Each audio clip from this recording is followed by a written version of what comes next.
하나님의 말씀은 에스겔 48장 35절 말씀입니다. 그 사면의 도합이 1만 8천 척이라.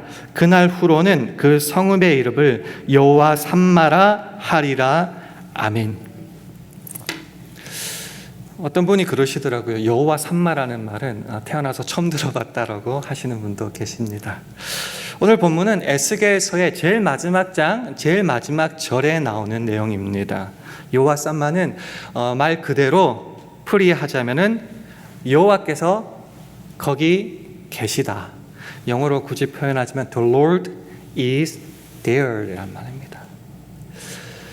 하나님께서 미래에 오게 될 새 예루살렘, 홀리시티, 거룩한 성읍에 붙여주신 이름이 여호와께서 거기 계시다, 여호와 삼마라는 겁니다. 여호와께서는 거기 계시고 여기는 안 계시나라고 생각할 수 있는데, 이 말의 의미를 좀 확실하게 깨닫기 위해서는 에스겔서를 좀 알아야 될 것 같아요. 에스겔서는 바벨론 포로 시절에 관한 책인데요. 제일 앞부분에는 예루살렘이 파멸되게 될 것이라는 끔찍한 내용부터 시작합니다. 그리고 조금 더 지나가면은 계속하여 예루살렘의 멸망에 대하여서 경고, 심판, 그런 내용들이 나옵니다. 굉장히 무시무시한 내용이죠. 하나님 사랑하시잖아요. 이스라엘 아끼시잖아요. 근데 그 유대 백성을 향하여서 너 망한다, 내가 널 심판하겠다라고 무섭게 말씀하시는데, 왜 그런가? 여러분이 짐작하시다시피 그 이유는 굉장히 심플합니다. 하나님을 섬기지 않고 백성들이 우상을 숭배하기 시작했다라는 거죠. 우상을 가까이 하고 우상에 소망을 두게 되니 자연스럽게 그 모든 삶 가운데 죄악이 완연해지게 되는 겁니다. 하나님도 안 무섭고 사람은 더 안 무서우니 마음대로 살기 시작하고 그것이 죄악이 되었다라는 겁니다. 이게 왜 중요한지 한번 확인해 봐야 돼요. 우리가 기도할 때마다, 예배할 때마다 찾고 구하는 하나님은 사랑의 하나님, 은혜의 하나님, 긍휼의 하나님이십니다. 맞아요. 사랑과 긍휼과 은혜를 무한정으로 베풀어 주세요.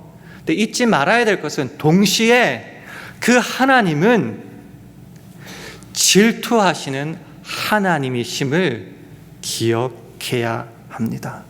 하나님이 질투하냐고요? 예, 질투한다고 스스로 말씀하고 계십니다. 출애굽기 20장에 10계명이 나오는데요.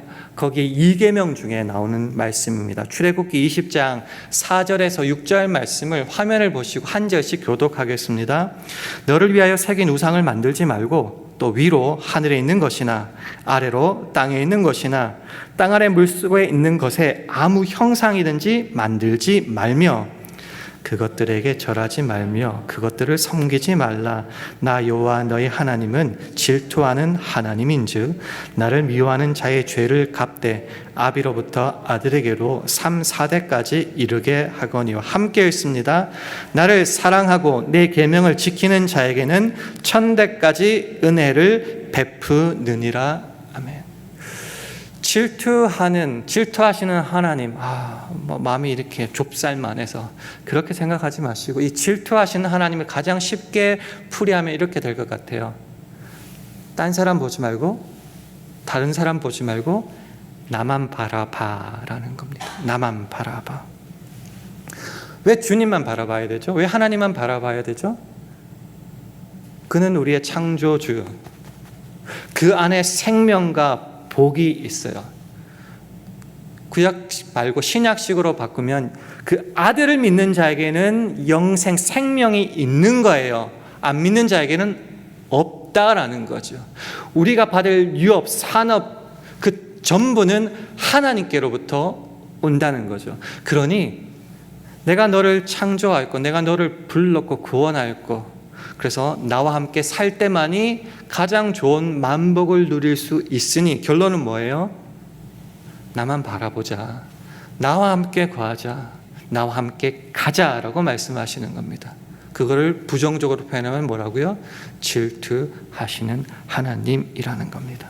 그 내용은 심플하게 두 가지가 있어요. 우상을 만들어서 섬길 때에, 그 말은 하나님께 마음이 떠났다는 거죠. 하나님을 미워할 때는 잘했다, 그렇게 살아 라고 하시지 않고, 그것은 잘못된 모습이기 때문에 벌을 주신다는 거예요. 벌의 내용은 3, 4대까지. 자주 말씀드리지만 3, 4대는 이렇게 생각하시면 쉽습니다. 할아버지, 아버지, 자녀. 4대는 중손주까지. 이게 보통 일상의 모습이죠. 그 잘못된 모습이 아래로 잘못 가르쳐질 때에 그 말씀이 전해진 모든 세대 가운데 하나님의 심판과 벌이 임하게 될 것이다. 당연하죠. 주님을 떠났으니. 반대의 개념도 있다는 거예요. 주님을 사랑하고, 예수님께서 말씀하시죠. 나를 사랑하는 자는 나의 계명을 지킨다 말씀하셨거든요. 사랑하는 자, 곧 그의 계명을 지키고 그의 명령을 가슴에 간직하고 따르는 자는 당연히 복을 주시죠. 복을 얼마나 주신다고요? 1000대까지 주신다는 겁니다. 숫자상 1000대가 아니라 영원 무궁토록. 벌을 주시는데 영원 무궁토록은 가슴이 찢어지시는가 봐요. 그래서 그 말씀이 전해지는 거기까지 3, 4대까지. 그러나 복은 영원토록 주신다라는 것입니다. 그래서 이 질투의 하나님 기억해 주세요. 이스라엘이, 아니면 저와 여러분들이 하나님 안에서 주와 동행하며 그 명령을 지켜 행할 때 만복을 부어주시고, 반대로 주를 떠나서 우상을 섬기고 죄악 가운데 머무를 때에 하나님을 떠난 자의 모습은요, 회개치 않아요. 담대하게 죄를 저지릅니다. 그러면서 하나님은 없다라고 말하게 되는 거죠. 그럴 때 그 질투하시는 하나님은 그를, 저와 여러분을 내버려 두지 않으신다라는 겁니다. 그래서 에스겔서 보면요, 끔찍한 장면이 나와요. 하나님의 영광이 그 예루살렘에서 떠나가는 장면이 나옵니다. 이거 굉장히 무서워요. 하나님 우리와 함께 하시지 않는다는 그 환상을 보여주시는 거예요. 여러분 지금 주님과 동행하고 계시면 확신하십니까? 여러분 삶 가운데 하나님의 살아 계심을 여러분의 착한 행실로 증명하고 계십니까? 우리는 그저 하나님을 내 종노릇 한다고, 나와 함께 하니 내가 무슨 일을, 무슨 짓을 하든지 여전히 나를 축복하고 사랑하고 복 주신다고 믿고 담대하게 내가 행하고 싶은 대로 행할 때가 얼마나 많은지요. 아니라는 거예요. 질투하시는 하나님, 내가 너를 지었고 불렀고 구원했으니 목표는 나에게 있다. 그 뜻은 나에게 있다.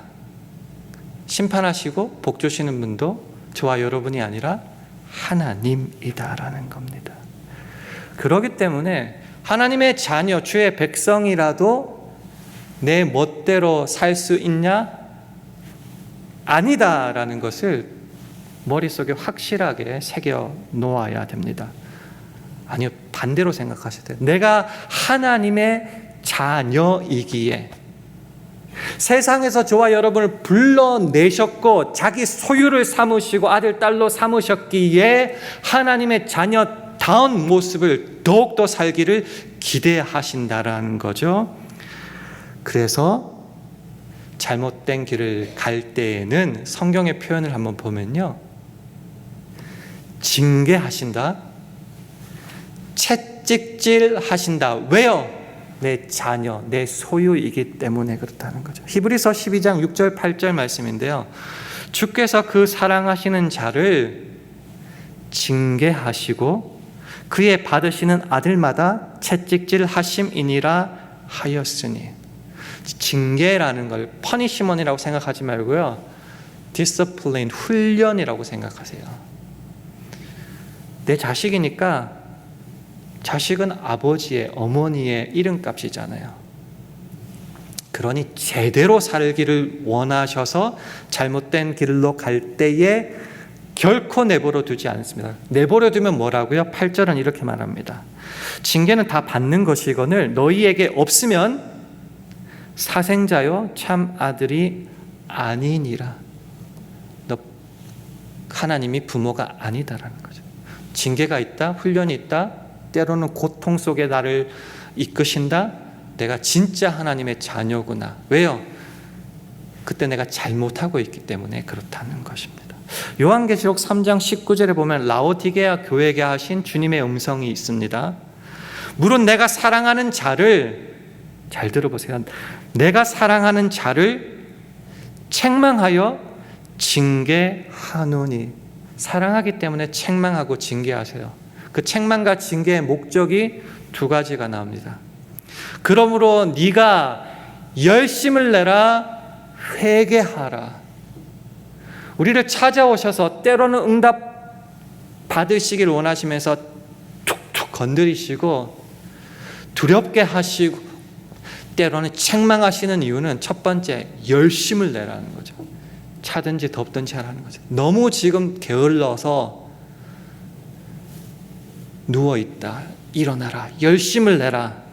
두 번째, 그 정도가 아니라 아예 악한 길로 갔으니 돌아오라, 회개하라고 책망하고 징계하신다라는 겁니다. 이게 왜 소중한지 조금 더 나가 볼게요. 그래서 에스겔은 지금 이스라엘 민족이 너무너무 죄악 가운데 빠졌고 하나님을 떠나 있으니 이제 너 죽여버리겠다, 심판해버리겠다, 그렇게 끝나지 않고요. 34절부터 48절에 이르기까지 너가 주께로 돌아오고 회개하고 다시 주님을 섬기면은 너를 회복시켜 주겠다. 미래에 그렇게 회복에 대한 예언들이 구구절절히 나오고 있다라는 것입니다. 또 소망이 있다. 그냥 있다고 소망이 있는 게 아니고 회복이 있는 것이 아니라 다시 내게로 돌아올 때, 다시 나를 사랑하며 우상을 떠나서 회개하며 돌아올 때에 내가 너를 지극히 사랑함으로 회복시키겠다. 소망을 다시금 주겠다. 그래서 예루살렘에 떠날 때 그 하나님의 영광이 다시 돌아와요. 그리고 그 제일 마지막에 그 확실한 약속, 그렇게 될 때 내가 너희와 영원토록 함께 하시겠다.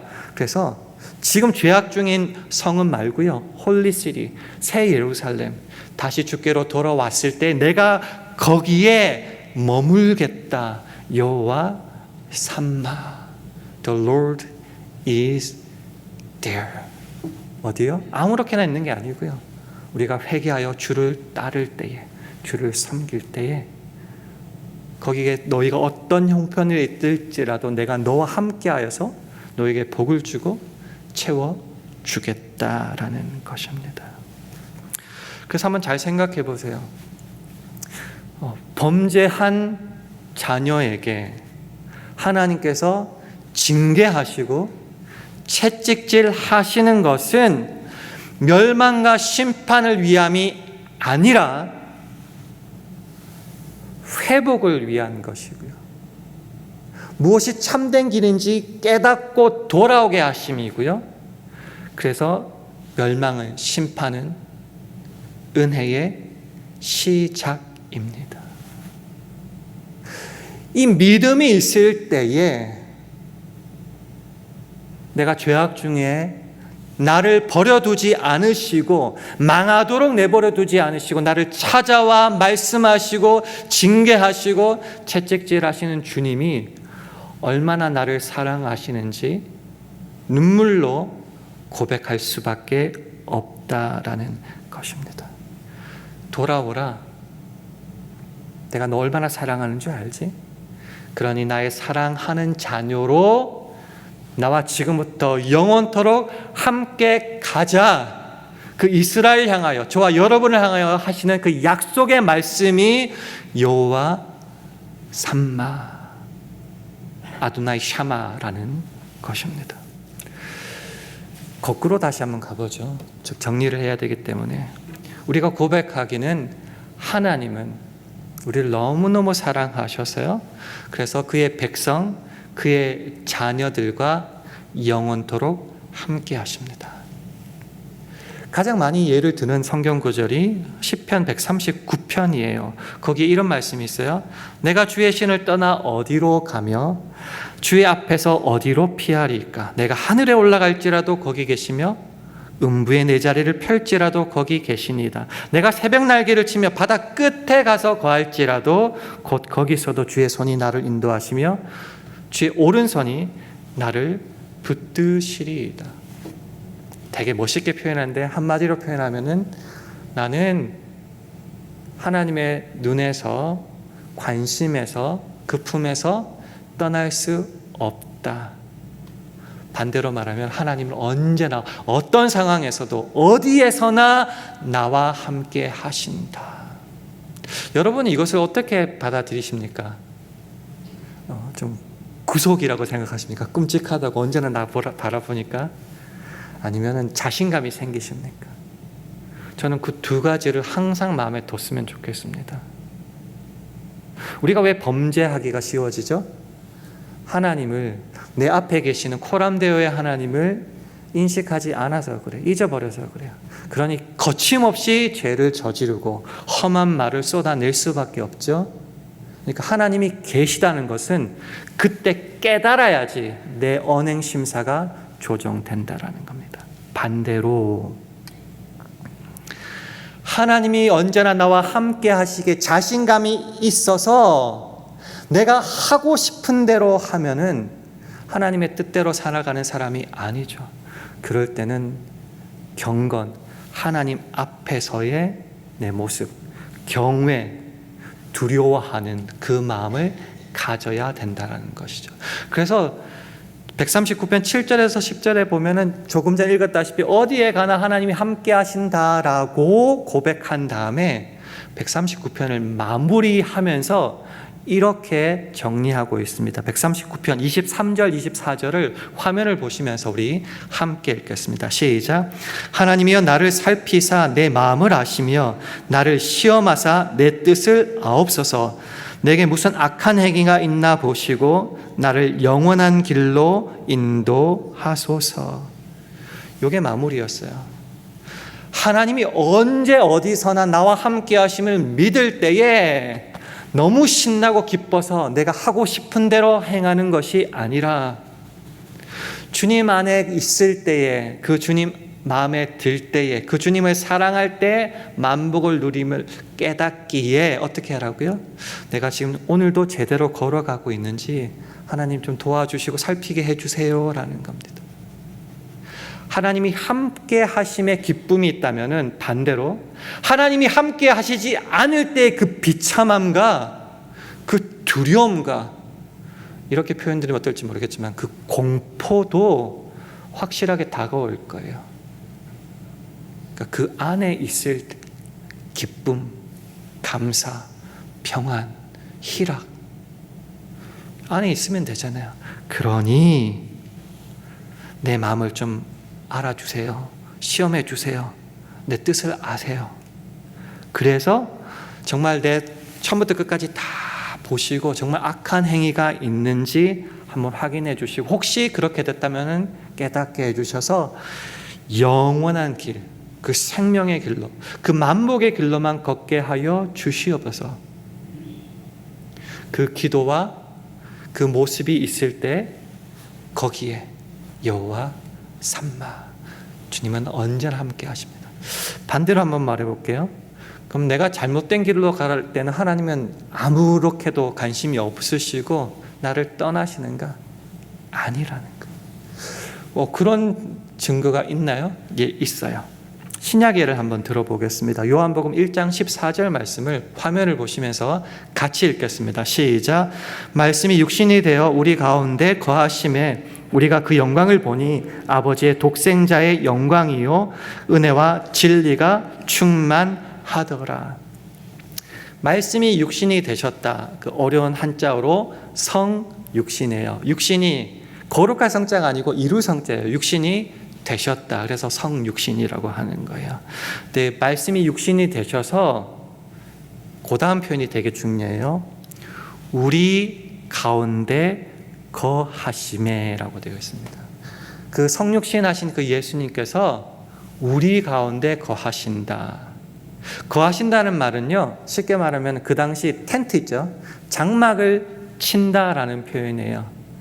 같이 있고 같이 살기 위해서는 텐트를, 집을 짓는 거죠, 쉽게 말하면. 그래서 우리 가운데 집을 짓고 같이 살자라고 하신다라는 거예요. 근데 중요한 단어가 저는 뭐라고 생각하냐고 하면요, 우리예요. 우리가 누구냐?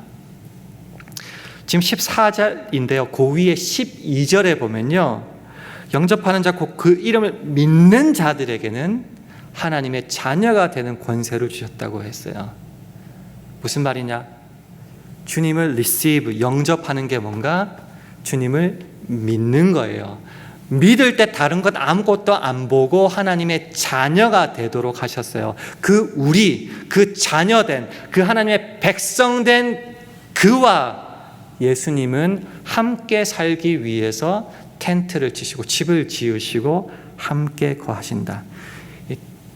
거하심에 텐트를 친다라는 말이요, 분사형인데요. 헬라어에서 분사형은 과거, 현재, 미래 언제든지 계속 치고 계시는 거예요.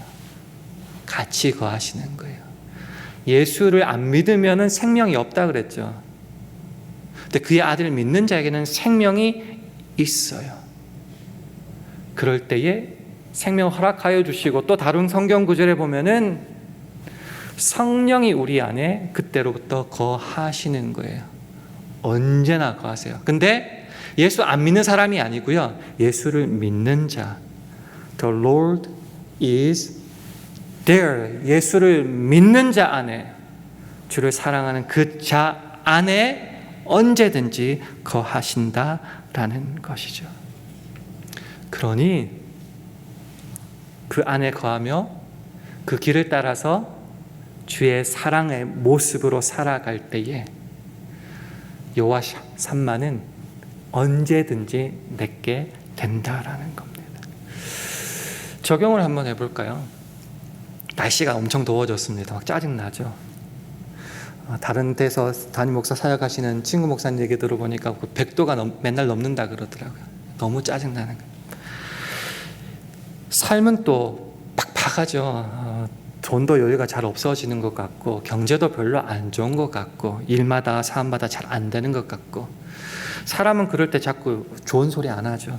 그러니 안팎으로 너무너무 힘든 거예요. 그래서 막 짜증이 나고, 그것이 신앙생활에서도 당연히 영향을 끼치죠. 좋은 말이 안 나가죠. 표정도 구겨지죠.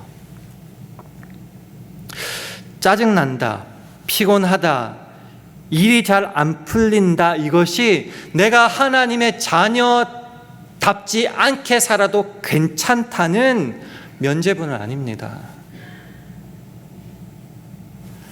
하나님이 세상 모든 것보다 더 크시다고 믿을 때에 그 하나님이 나와 함께 거하시면은 세상의 그 어떤 것도 주를 사랑하는 마음에, 그 생활에 영향을 끼칠 수 없게 되는 것이 정상적인 삶의 모습이다라는 것입니다. 그러나 때로 인간인지라 삶이 피곤하고 힘들 때에 먼저 생각하는 게 뭐죠? 하나님 나 안 사랑한다고 항상 그 생각부터 하죠. 내가 주님 앞에 제대로 살아가고 있는지 점검하기 이전에 항상 드는 생각은 하나님 나 싫어하는가 보다, 하나님 나 버렸나 보다 라는 생각보다 먼저 들어오니까 그 하나님 믿죠.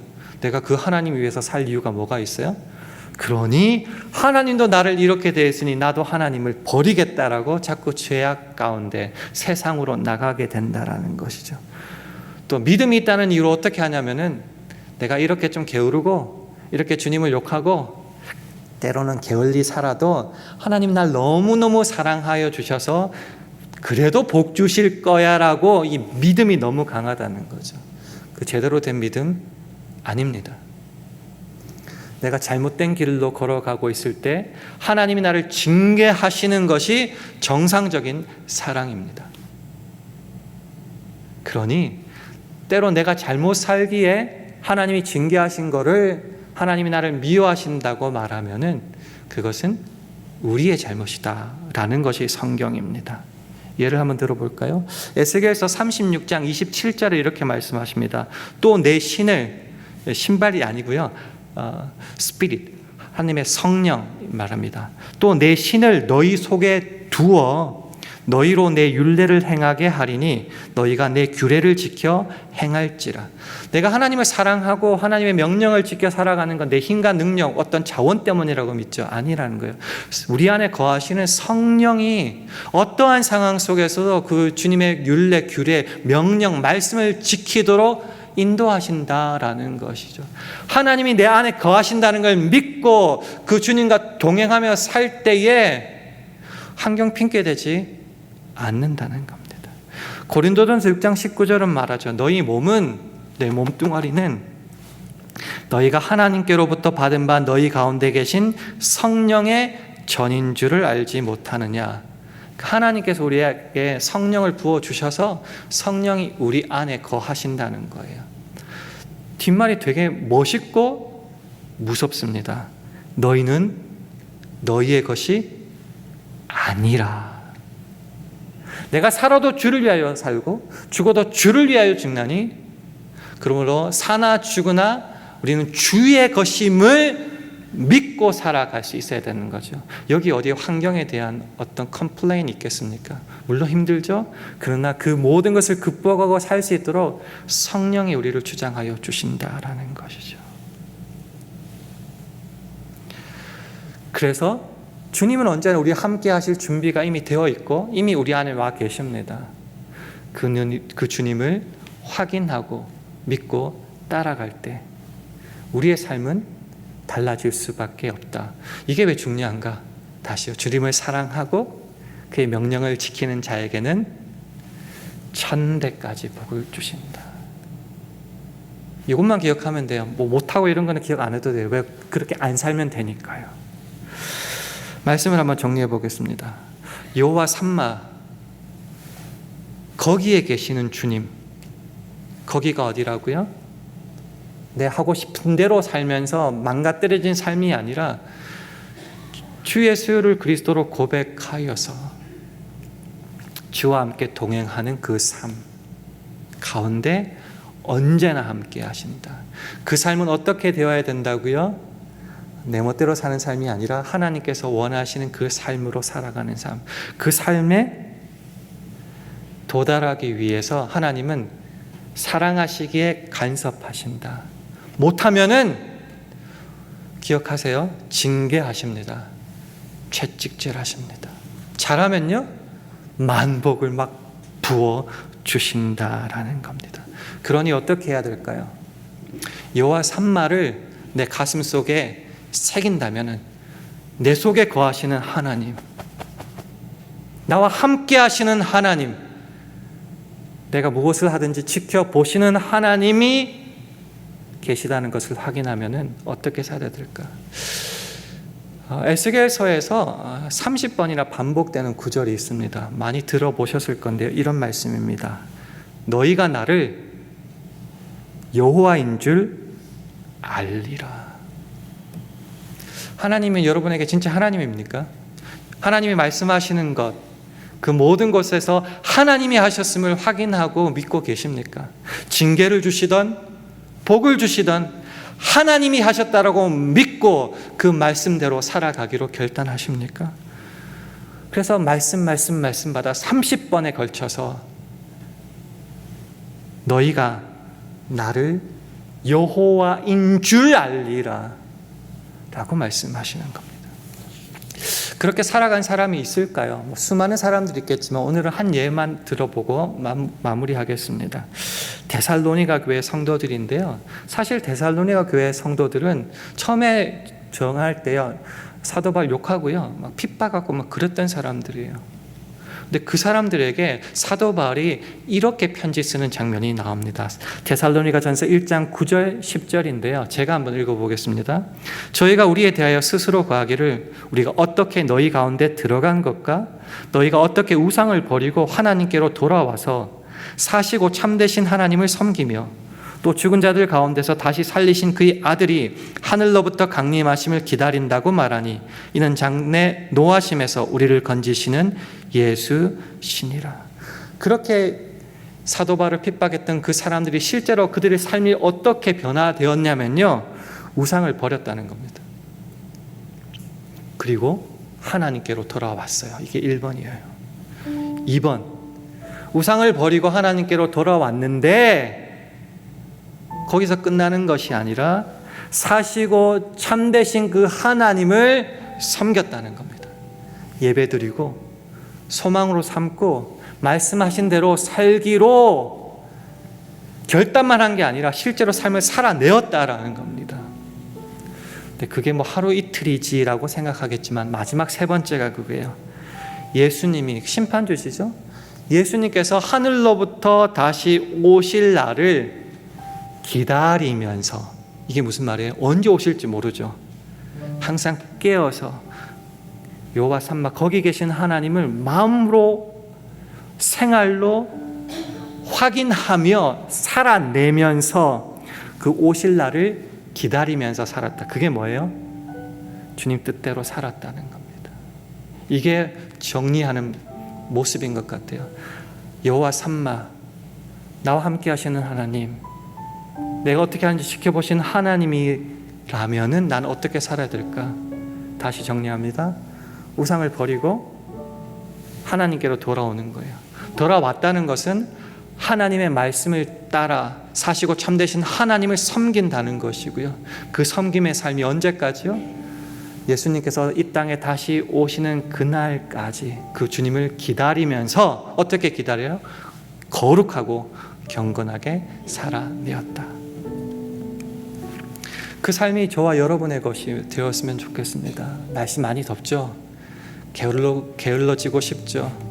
그리고 못하는 사람이 잘합시다 하다가 그래 너도 힘들지 나도 힘들다 대충 살자라고 포기할 수 있죠? 그러지 마세요.